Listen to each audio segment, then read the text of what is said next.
calling a mayday, mayday, mayday.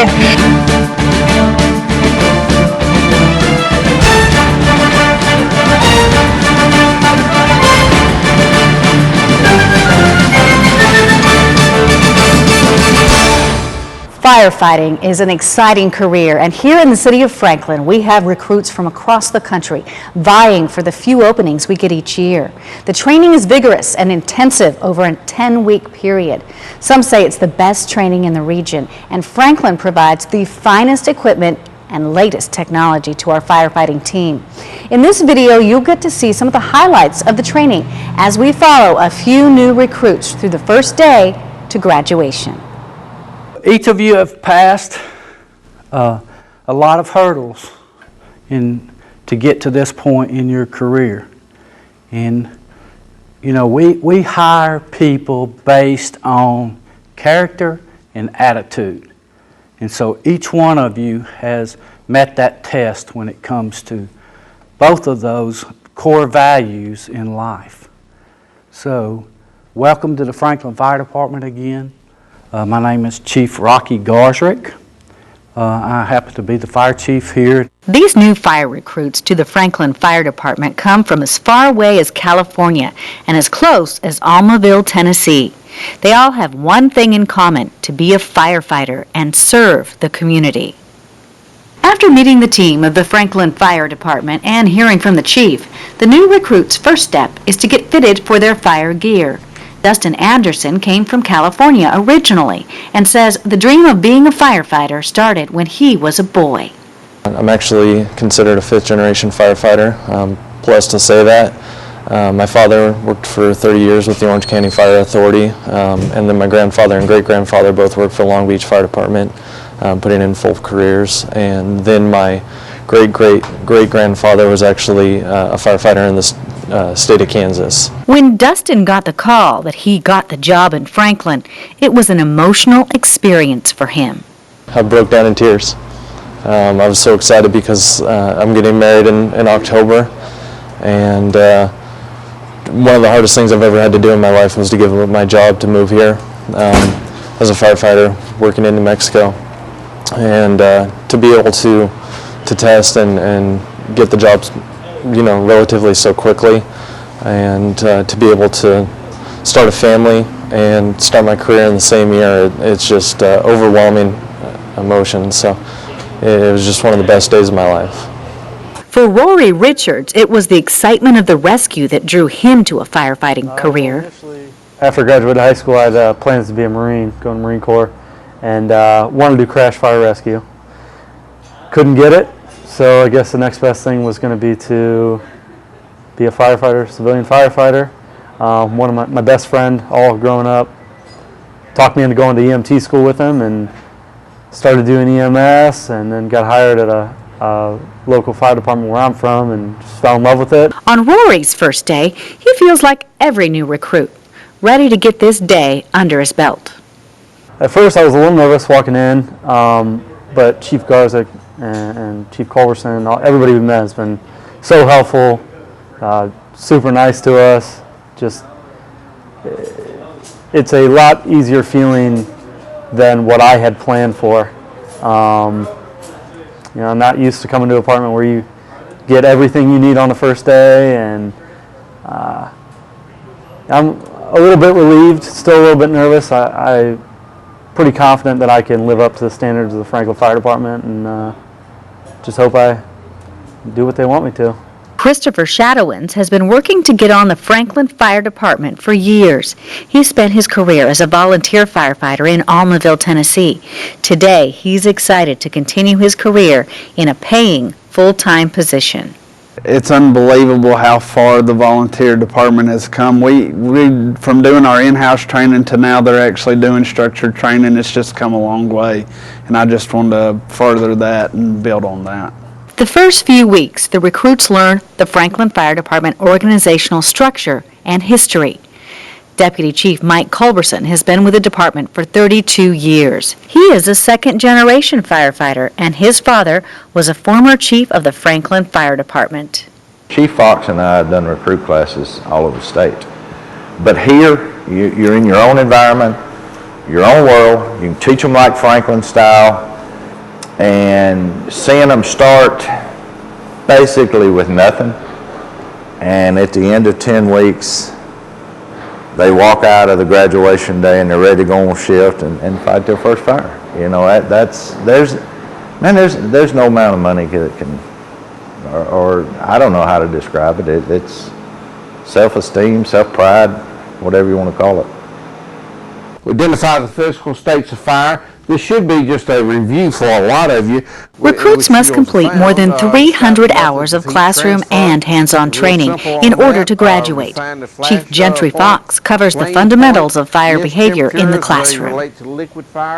In fire behavior, we're learning what it takes to start, initiate a fire, or to extinguish a fire, how fires will react inside of a structure, outside of a structure, the fundamentals of extinguishment of a fire, things like that. During week 2 of the training, the recruits are learning the many facets of forcible entry. The guys are required to be dressed in full turnout gear to make this exercise as close to reality as possible. The biggest thing is safety for us. The longer a fire burns inside a building, the worse shape that building's in and the bigger fire is going to get. And that's all bad for us when we do go in, because now we've got a bigger problem or a potentially unsafe building that we're going to be inside of. So getting in a hurry is a big deal for us. Getting out is just as important. If we get in a fire situation and a firefighter gets in trouble, we need to have a way for them to get out of the building in a hurry. So forcing exits for us once we're inside is just as valuable as forcing entry to get inside in the first place. The trainees learn several different methods of forcible entry, all involving heavy tools. We did some work in the classroom with what they call through the lock techniques, where we pull the cylinders out of locks, manipulate the mechanisms to allow us to open a door, and then lock it behind us when we leave. We're also doing some work with the saw over here, doing forcible entry through heavier doors. And then we've got what we call the irons around back, which is a combination of an axe and a Halligan tool, which is a prying tool that we use. That went too well. I said that went too well. No, I'm afraid I ran over some cones. It's week 3 now, and the firefighter trainees are getting a course in fire truck driver safety. It's called Vanessa K. Free Training that was enacted in Tennessee in 2005. The training promotes emergency vehicle safety procedures and is named for a young college girl who was killed in 2002 after a police car en route to an emergency struck her vehicle and killed her in Chattanooga. The firefighters will get a certificate upon satisfactory completion of the training. The state requires 2 hours of this training every year. The apparatus that we drive, they're over 26,000 pounds, where normal cars are around 3,000 to 4,000 pounds. And these are loaded with water. And when you go to make a curve, you can feel the water shift in the back. And so you have to know how to handle the water. You have to know how to handle the extra weight. That entails going down an alley, going forward and backing through a serpentine, and then backing into a small space. So there's several things that they'll have to do out on the driving course. During week 5, the recruits are in full turnout and going through a drill where their mask is blacked out as if in a heavy smoke incident. They cannot see and must enter a building to rescue a fallen firefighter. This is actually based on an incident that we had in Franklin where we had a firefighter that actually fell through a burned out floor into a crawl space. So after that, we identified the need to have a very consistent set of how we're going to handle these emergencies if we have a firefighter down. In this exercise, the firefighter is supposed to follow the rope line into the smoky building and radio to his team outside the building his whereabouts. Once he goes up the stairs, the floor will drop, and the firefighter will need to give a mayday call to inform his fellow firefighters that he needs help. The recruits were not aware the floor would drop or of the prop in this exercise.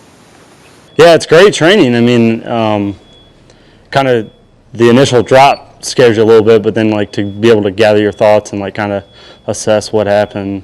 Rory says so far, the first 5 weeks of training with the Franklin Fire Department have prepared him well. It's awesome. It's way better than I thought it was going to be. It was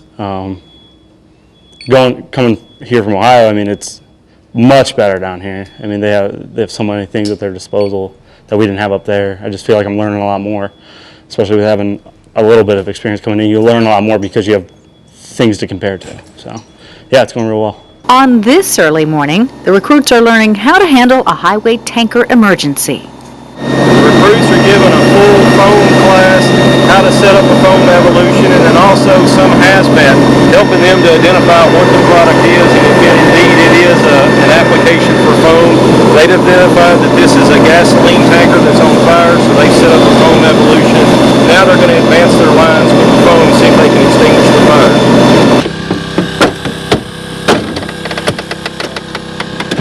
The following week, the recruits learn how to rescue a trapped driver from wreckage after a car crash. Franklin Fire Department covers a large portion of Interstate 65 where crashes like these can happen. This exercise gives them the opportunity for hands-on training. Today we're talking to the new recruits about extrication, just trying to get them a little bit familiar with our tools and the process that we use during an extrication during an MVC. Today we showed them how to pop the doors on the front and pop the doors on the back. We also did a partial roof cut, and with our second group we're going to do complete the roof cut. We also demonstrated rolling the dash in case we had an entanglement of the brake pedals. We showed them how to push the dash up.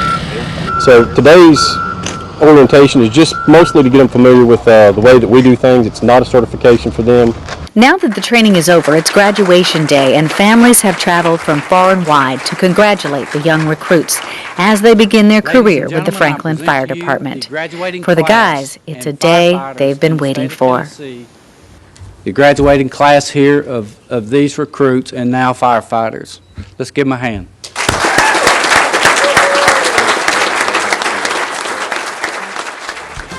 Oh, I highly recommend this program. This was the best training that I've had thus far in the fire service. Just happy to get it over with and finally get back on shift, or get to shift and just get to work, ready to get going. Just happy to be done. That's pretty much it. I'm just tired of seeing these guys' face. And that's a first-hand look at the life of a Franklin Fire recruit. If you are interested in learning more about the Franklin Fire Department, please go to our website at www.franklintn.gov and go to the Fire Department main page. Job postings are posted in our Human Resources Department with an employment link at the top of our main page of our website. Thank you for watching.